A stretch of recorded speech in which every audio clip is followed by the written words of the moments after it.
welcome to another installment of Edible Ethics. No doubt this is a long-awaited installment given the hiatus we've had since the last time we got good and high.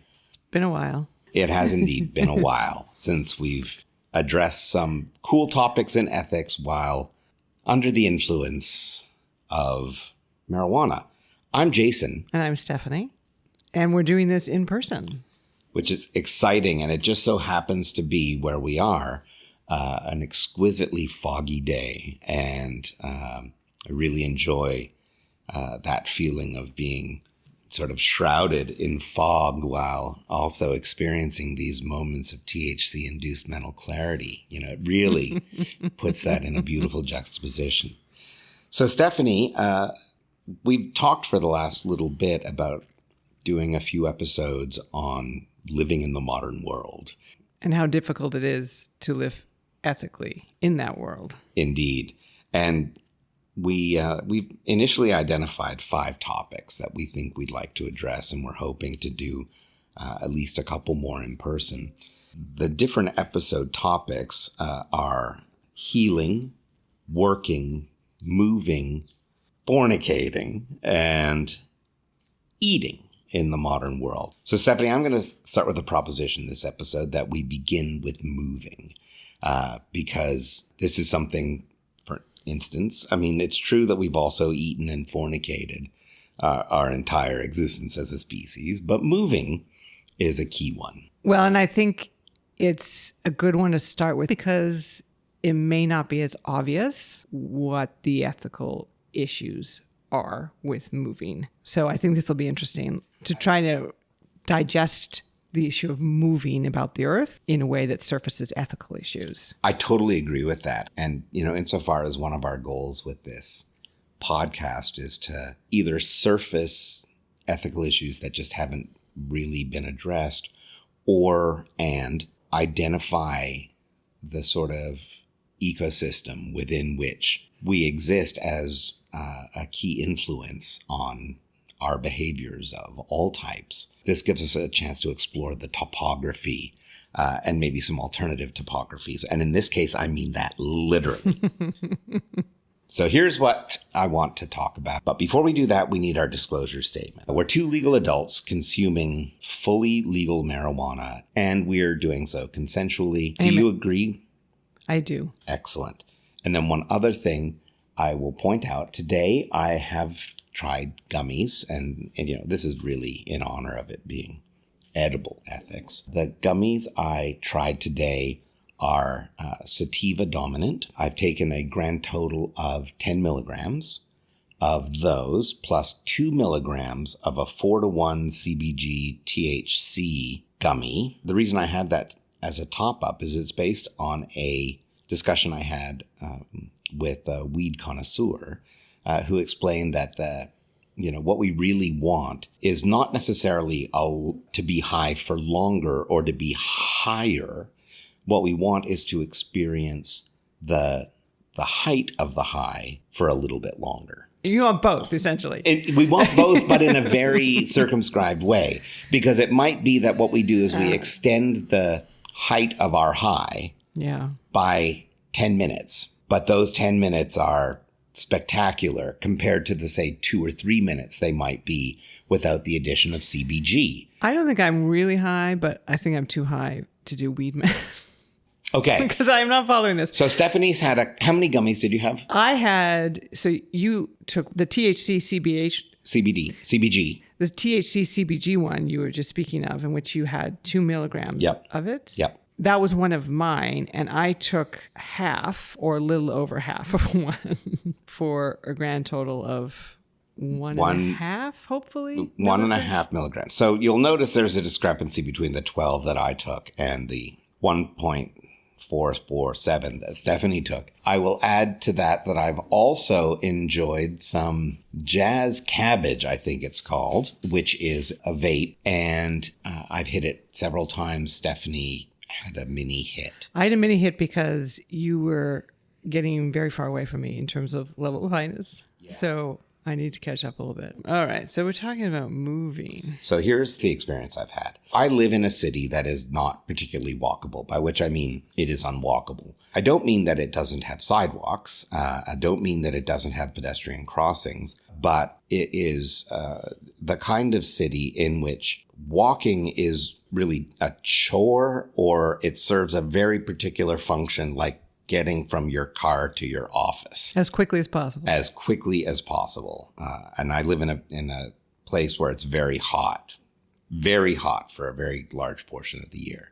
By contrast, I'm visiting a place that is both by geography and topography, but also by design, Culturally, politically, and infrastructurally, a city for walking. And over the course of the week that I have been here, I have absolutely confounded my Apple Watch with the number of steps I've taken per day. And it's not that I don't have access to a car. It's that having access to a car can be a liability. In a walkable city, for sure. So the point I want to make is being in a walkable city this week has made a profound impact on my physical well-being, but dramatically on my emotional well-being. The second thing I wanted to point out is to take us back to Ivan Illich, who I'm sure we've discussed at least at some point in this podcast. Well, then we're going to have to. We're going to be discussing him for sure. Ivan Illich has a really spectacularly interesting notion of paradoxical counterproductivity, in which he describes modern institutions becoming, in their normal course of operations, less capable of fulfilling the purpose for which they were built. And even more so, they become counterproductive in a couple of different ways. One of the ways they become counterproductive is that they transform our lives, or that aspect of our lives, for the worse.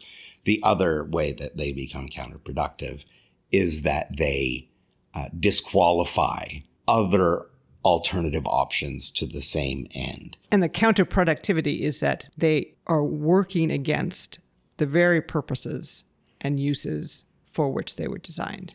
100%. That is exactly the accurate description. And as Illich puts it, a city designed around wheels is inappropriate for feet. He also observes in that discussion that when a city is built around wheels, we end up spending an inordinate amount of time as passengers, as drivers or passengers, because of the paradoxical counterproductivity. When you need a car to get everywhere, you're often in a car. It is what he refers to as time-consuming acceleration. Right. So that's the counterproductivity, as cars were designed to accelerate our movement. And because of the way that they get institutionalized, because of the way we've deployed them, then they become counterproductive to that acceleration for which they were designed. So that they were supposed to help us move more quickly around the earth. And what they now do is they stick us in traffic for an hour, including in this city in which we are in, and which is an extremely walkable city. It's terrible to drive in. It really is. So here's the question for you, Stephanie. If a city designed around wheels is inappropriate for feet, what does a walkable city enable for us? But does a walkable city also disable us in some ways? Well, I'm going to add to that question. Please. So that we are making it more clear that we're not engaging in urban design, but in an ethical discussion. Oh, so this is the ethics of urban design. That must be a field, right? It is absolutely something that needs much more attention paid to. I don't know whether... Because what we're interested in is how to do all these things in a modern world, which is really how do we be human in a modern world, and how do we be humane? Absolutely. A walkable city isn't just about the physical infrastructure. It's also about the social, the cultural, the political. And those are dimensions of the ecosystem that we can help shape in order to make it either better or worse for us as humans. Want to be thinking about what are the ethical dimensions of moving about the world? Not just what are the ethical dimensions of urban design. Sure, yes. And for most of us nowadays, our movement is centered in, constrained by, enabled by, disabled by cities. That's the urban context. And for what it's worth, we could have a whole episode devoted to moving in the country, but we are not going to talk about that today. We are specifically talking about cities. In part because Jason is visiting the city, as he said, that he once lived in, but that he has now fallen in love with or fallen in love with again. And which is also what happened to me. I lived here many, many years ago, and I recently moved back and fell in love with this city. It's a magical place, this Brigadoon. That's right. It is Brigadoon. It is Brigadoon. Right now it is. Both Jason and I, being in love with this city, we have motivation to understand and protect it. But even if one is not in love with the city in which they're in, when we make a choice of how to move about the city in which we live, we are making ethical choices. We are. I mean, insofar as values choices are everywhere. And so I'll just give a quick example of this. I can't remember the last time I smiled at somebody while I was driving. I smiled at another driver while I was driving. Since I've been here, the number of people I've physically said hello to, not just smiled at while walking, is dramatic. And so that behavior all by itself, there are different values at play. That's such an interesting observation, because when we think about the choice, say, between a car and walking, the ethical issues that are more to the forefront are usually climate issues or price of gas. Yeah, financial issues, health issues, the health of the community and the individual bodies in it, the health of the planet, the ecosystem, etc. But as you were just describing, we are very different moral beings in cars than we are on foot. Absolutely. And I think everyone's had that experience. I think so too. For instance, and you are not alone in this, you are a very polite, gracious, warm person. And I imagine that's happening as you walk down the street, as you go into stores. But you are one of these people who, when you're in your car, if someone takes an action which you don't like in another car, you are none of those things. You are the opposite of. You see it as a different moral universe. I really do. That's a great way of putting it. It's a different moral universe. It's a completely different moral context for me. I will disclose that I have made a concerted effort to pay attention to my own behaviors while driving. I don't drive angry anymore. I've started thinking about the ethics of driving simultaneously. And so as a result, my own consciousness of my behavior has changed.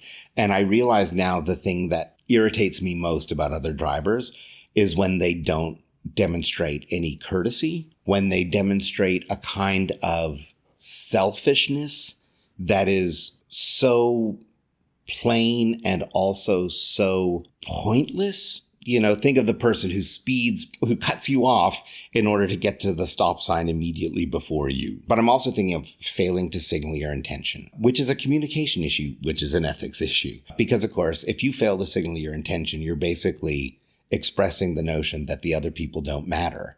I mean, it's just one of these things that... Yes, it's happening right now. Stephanie's observing physically my blood pressure rising as I describe. To me, these are all ethical behaviors. That's Sure. the point. I think yes, those are all ethical behaviors, but I don't think your response is solely ethical indignation. You're having a visceral response yourself to the way that you perceive you are being treated. But your response returns a treatment that you would not give someone if you were in person with them. So you don't have a particularly ethical response to their unethical behavior. In one sense, I do, in as much as I certainly don't retaliate. I don't honk obnoxiously. Those are non-responses. Well, exactly. But retaliating would be sure an unethical response. Yeah, so there's a number of unethical responses you don't do, but the response that you do is not particularly ethical. Well, it's aethical. Well, you're insulting. And I'm projecting intentions and character Absolutely. defects onto them. Yes, and in a non-generous. 100%. Non-charitable. Non-charitable. In a way that I would never do in person. Oh, that's a really good point. It's just this different moral universe. And actually, so we said it was terrible to drive here, which it kind of is just because it's an old city, small streets, not a grid. There's, at this point, way more cars than can be accommodated because it's a bounded city. And on top of that, bounded. So then you think of cars parking along the streets. Yeah. There's difficulties driving here, but in terms of the driving atmosphere, I find it much better here than the city in which you currently live and in which I lived for a number of years. Jason is nodding vigorously. Yes. People who have lived here a long time might disagree because you have a different experience, but my experience is from other places that I lived, people are more generous in stopping and letting you in and letting you out because there is a priority on walkability. There's a lot more crosswalks. Drivers seem hyper aware that there's a crosswalk coming up and tend to slow down just in case somebody turns and looks like they might cross. That's literally what happened to me. You have to be careful approaching corners because someone might stop and you're like, no, I'm fine. I'm just standing here. I have literally started signaling my intentions by pointing, I'm going that way, so you can turn that way. You don't have to stop for me. So it has felt better driving here than, again, driving in the city in which you live and in which I used to live. But I went back to that city, this other city, which is much more geared around cars. Mm-hmm. So I guess it's, in terms of getting places faster, it's a more successful transportation city. But for me, emotionally, it's a much more challenging city. And I realized one of the reasons it felt better driving in the city is because, well, one, I think is because there were so many people walking about. It felt like a neighborhood and a community so that I could see the other drivers as members of that community, as people who I might know, rather than as strangers doing things that are annoying me. That is so interesting. Because I realized, like, if I thought of this guy who just maybe cut me off to get somewhere faster, if I thought of that as someone I knew and liked, well, then that's fine. Go ahead. If I saw someone, if a friend of mine needed to get somewhere quicker, and I'd be like, sure, go ahead of me. Step ahead of me, right?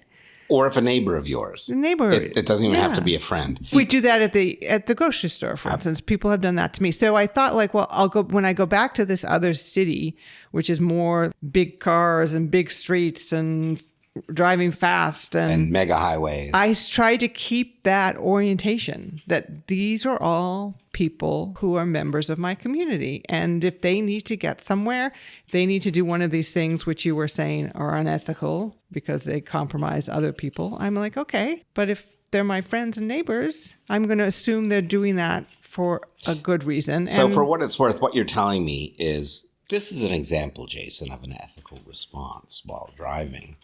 Unlike your responses, which not only aren't amoral, but they're actually just completely not ethical. I love that as an example, though. That's really smart. And it's actionable as well, in my mind, that I can take that same perspective home with me when I hop in my car. So that will benefit yourself, perhaps, as an ethical, moral being.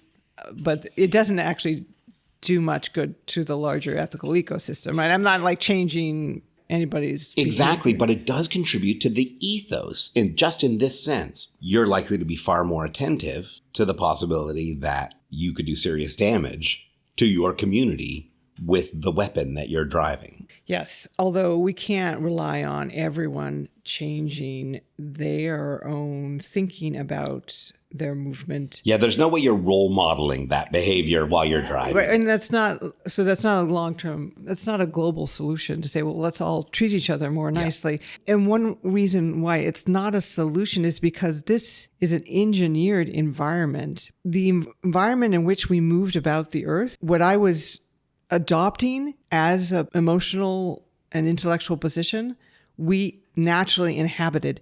Everyone who we moved around and shared space with were people that we knew, that we were related to, that were members of this community. So I'm talking now again to prehistory, right? Where our emotional and psychological impulses evolved in small communities. So transportation decisions were naturally communal. There would be never a situation in which you had competing transportation or movement needs such that it would create this kind of road rage situation. I agree completely. Whether a place is walkable or drivable, has a measurable impact on behavior. Also, how we respond in those places. So you can bring a different mentality to bear within your vehicle, even in a more hostile kind of ecosystem. Yes, but I was also trying to say that we shouldn't have to do that, because the world in which we evolved, we didn't need to do that. I didn't need to imagine everyone on the road as my friend and neighbor. Because everyone was in the community was your friend. My friend, my family, my neighbor. So yeah. I didn't have to deploy these mechanisms. I didn't have to do any of that work. Now, for what it's worth, Stephanie is not hereby suggesting that we need to return to small tribal communities in order to get along. She's presenting for us the challenge of the mismatch between our environment of evolutionary adaptedness and the modern world. Which is going to be the theme throughout this miniseries. Because, so it's just so interesting. When we're trying to do this thing that we've always needed to do is move ourselves from one point to the other. Now we are presented with options that have different moral implications, where I don't imagine that ever was the case. So I at this modern time, simply to move ourselves, we now have to kind of grapple with all of these different moral contexts and do the switching. Yeah, so it's not just the modern world, it's modern worlds that we inhabit simultaneously and in overlapping and complicated ways. So we have on one side the moral context in which we moved previously, which was walking and sharing that movement system with exclusively people who we were invested in and invested in us. And we have on the other side now in our cities, cars, individual motor vehicles, which is a very different moral context, which is almost stripped of people that we are invested in or invested in us, such that we have to remind ourselves and each other, these are other people in the cars, not just a vehicle in your way. Those are people on the street trying to cross the street. Do not hit them, which is, is bizarre. We wouldn't expect to have to daily remind ourselves or be reminded that that's the case if we were walking. And then so we have a world, maybe a moral world in between, that is public transportation, which we have not brought up yet. That's an excellent segue, Stephanie, to what I was going to point out, but with a little side movement along the way. Right. Where I live and in various other cities around North America, there is a movement toward driverless vehicles, of course. And it just so happens that the neighborhood that I live in, specifically within a much bigger city, has been one of the test beds for these cars through what's referred to as their training.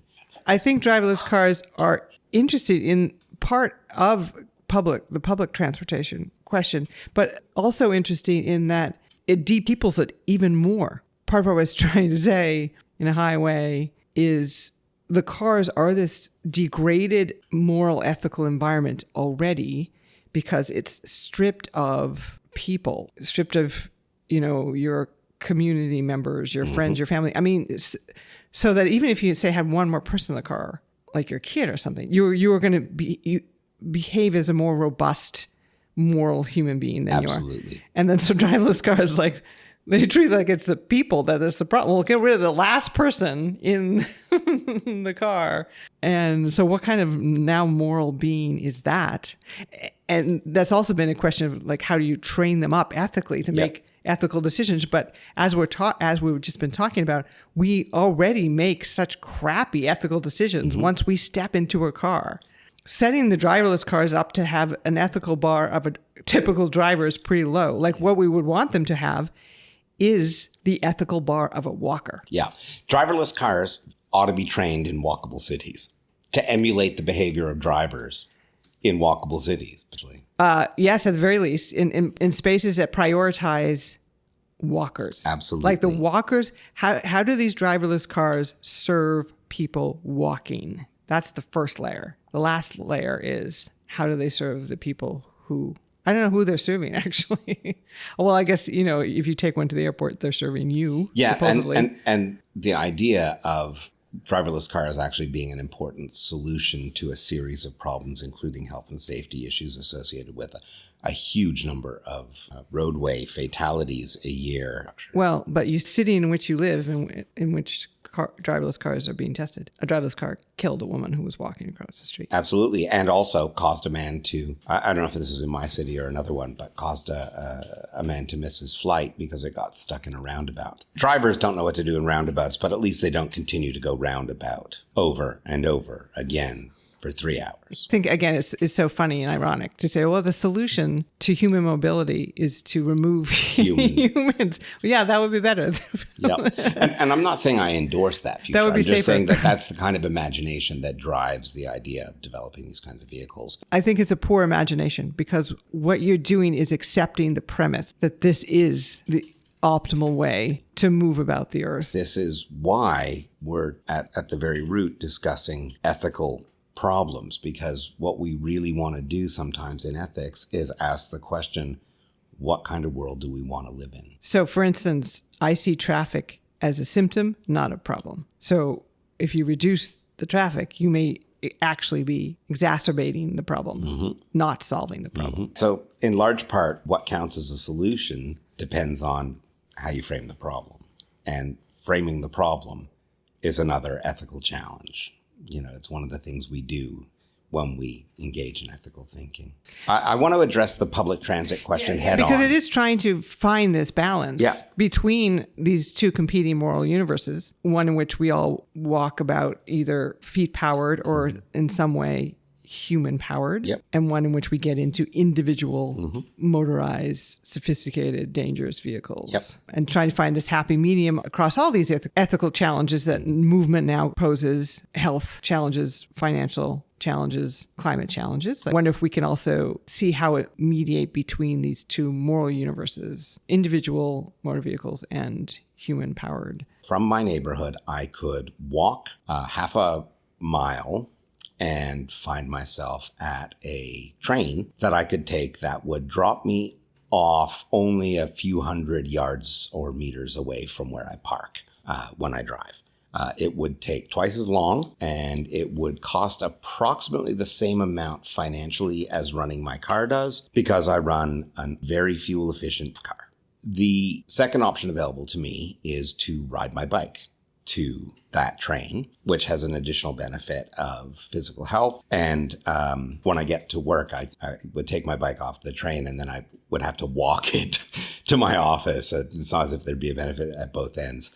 So I'm not convinced that's a good idea. And it also adds an element of danger. Third option is to ride my bike directly from my home to my office, which I can actually do on a surface street that has a dedicated bike lane for a chunk of it. I'm disinclined to do that. I mean, the physical benefits would be outrageous, but I cannot imagine that being a worthwhile expenditure of my time and risking of my life. Each of those options comes with different ethical dimensions, as well as the different energetic demands of me.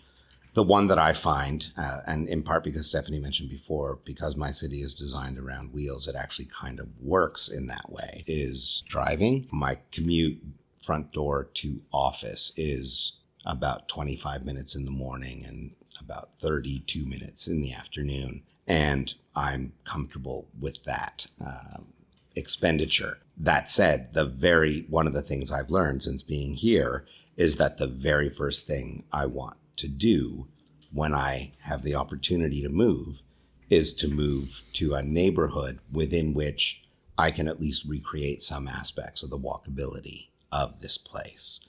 Alternatively, I'm moving to this place. These are my options at this point in time.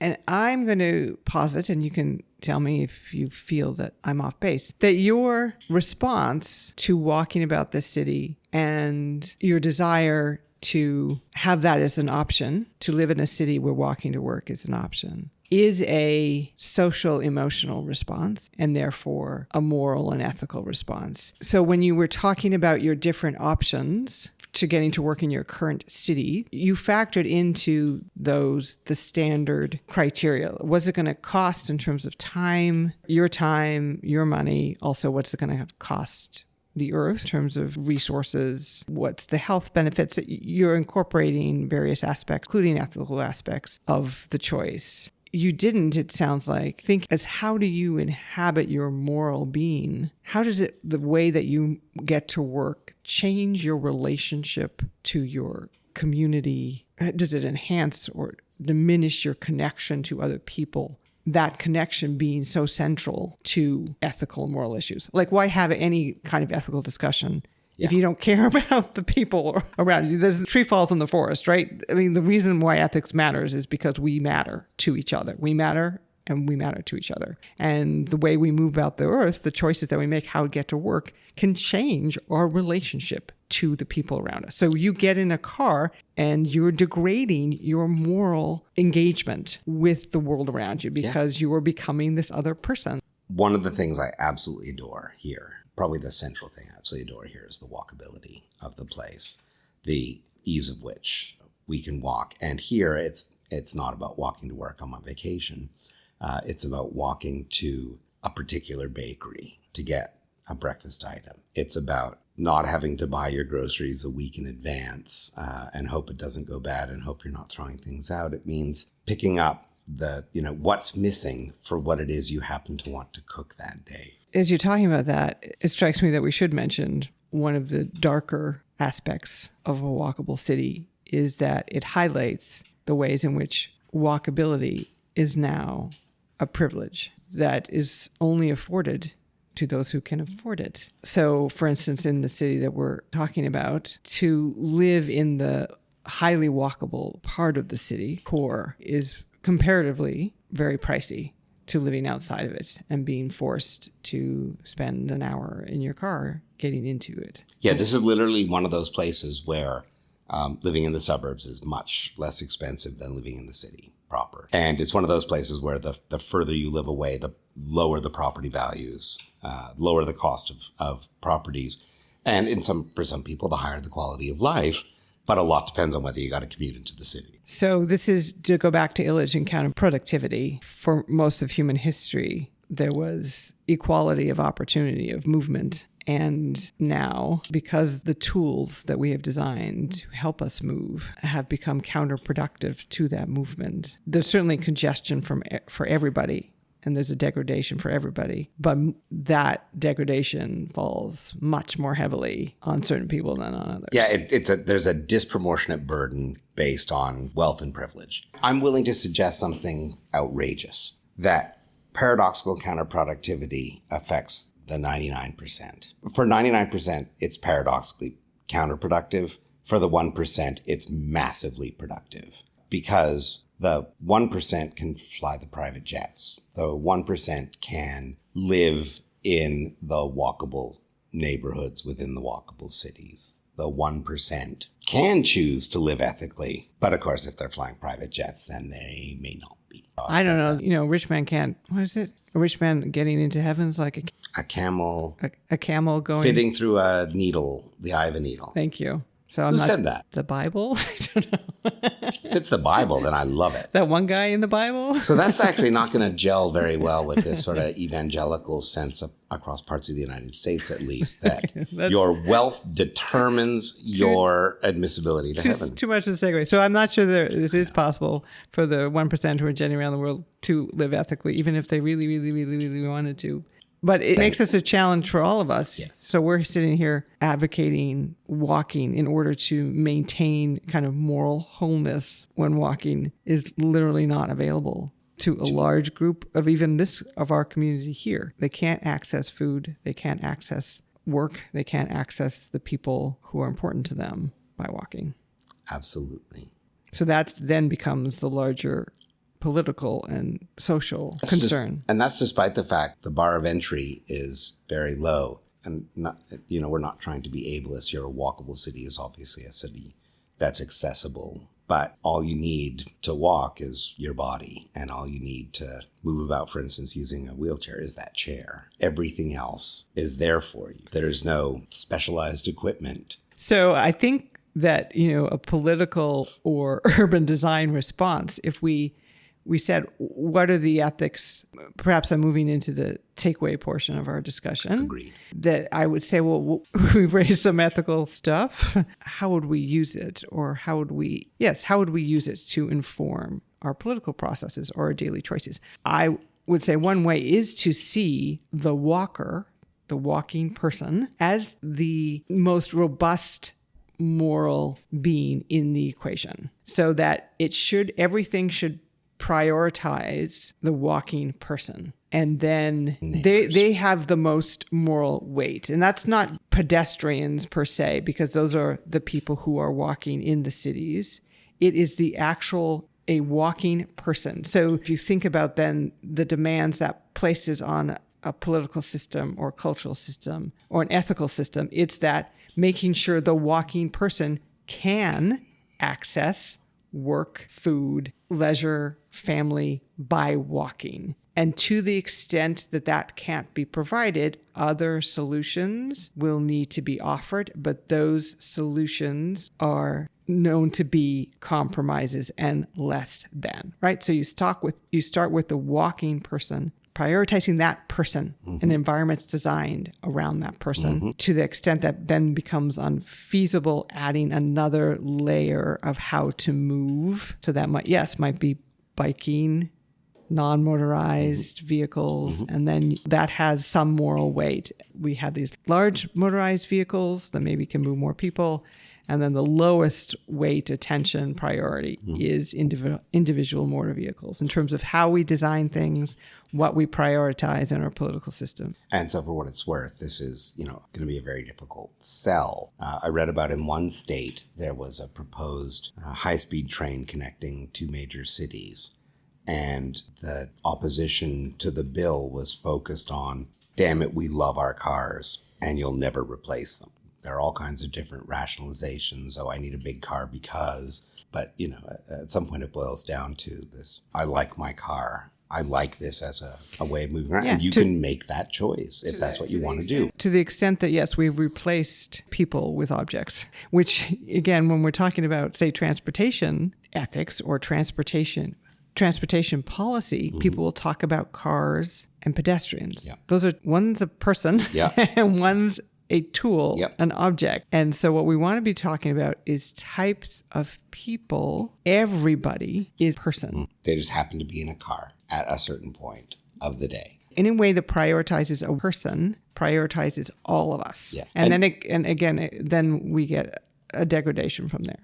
And your earlier observation that you have tried to inhabit a different mindset while driving in a city like mine is one kind of application. Yeah, so I'm trying to inhabit the mindset that I am still a walking person, and all of these people are walking people, and they're just trying to get somewhere. It's a very different orientation.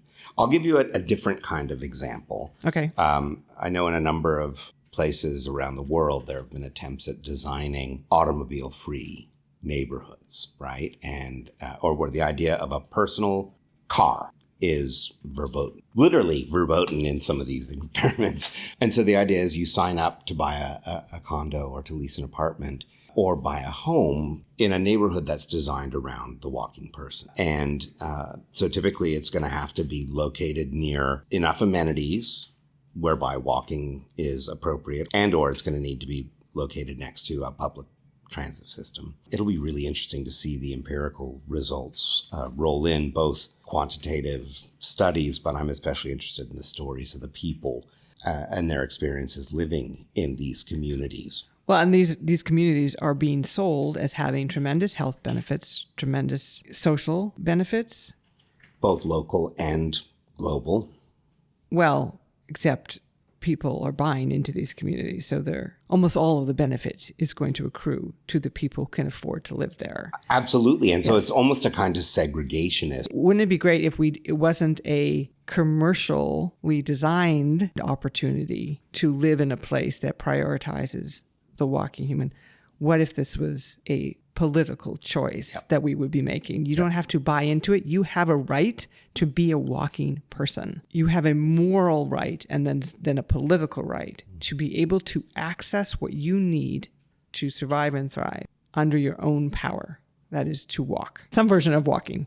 So I think this is a really excellent opportunity for us to stop with, a question to the audience. Does the effort to reimagine the walking person as a sort of central or the central agent in community building for ethical living in a modern world, does that resonate with you? And if so, we'll look forward to any comments from anybody who happens to have listened. We're grateful for your time today. Yes, thank you for listening, and hopefully you'll hear again from us sooner. And later. I'm Jason. And I'm Stephanie. And we are good and high. We're good and high.